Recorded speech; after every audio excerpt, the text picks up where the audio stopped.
पंजाबी ड्रामे जी नई अपडेट में तव्हां सभिनी पहिरीं प्यारनि खे दिलि वारनि खे सिंधी भेनरुनि खे ख़ुशि आमदीद। दोस्तो अॼु रिव्यू करण वारा आहियूं मेगा सूप सीरियल पंजाबरी, जंहिंजा एपिसोड अचण वारा ज़बरदस्त थियण वारा आहिनि। छो त हाणे होॾां वरी तव्हां ॾिठो त सिको खे धमकी ॾेई छॾी हिकु चाकर ख़ान, ऐं चाकर ख़ान खे सांवल हा करे छॾी पंहिंजी भेण जे रिश्ते जे लाइ।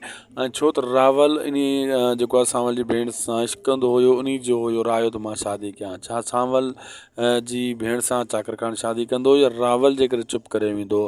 उहो त आज़माए रहियो हुयो रिश्ते जे लाइ हा कंदा या न। ऐं होॾां रोंडे खे बि धमकी ॾेई छॾी चाकर ख़ान त हाणे तोखे हीअं करिणो आहे, तोखे गुलनार खे ॻोल्हे ॾियणो आहे। रोंडो पंहिंजी जेका हुनजी शैतानी खोपड़ी आहे उन सां गेम खेॾंदो, जापर जीअं फासे ऐं मुंहिंजो कमु थिए, हिकु तीर सां ॿ निशान ॿ शिकार करण जी कोशिशि कंदो। ऐं सिको वञी दाह ॾिनी जेका त मूंसां विढ़िया आहिनि मुंहिंजा सौट मिसाल आहे, उहा चाकर ख़ान धमकी ॾिनी त गुलनार किथे आहे, उन खे बि उहा चाकर ख़ान सिको खे धमकी ऐं कुटको ॾेई छॾियईं त हे कमु तोखे करिणो आहे त मूंखे ॻोल्हे ॾे, फाइनल करे ॾे। यानी जारियां काॾूं हाणे मुसीबतूं थियूं आहिनि ऐं चाकर ख़ान पंहिंजी जलाली में अची चुको आहे ऐं सांवल पंहिंजे पाण खे आहिस्ता आहिस्ता पचाए चुको आहे। वीडियो पोइ पंहिंजी पुॼाणी ते असांखे ॾींदा इजाज़त। जी अपडेट सुठी लॻी त महिरबानी करे असांजे यूट्यूब चैनल शाद कुस व्लॉग खे ज़रूरु सब्सक्राइब लाइक शेयर करे छॾींदा।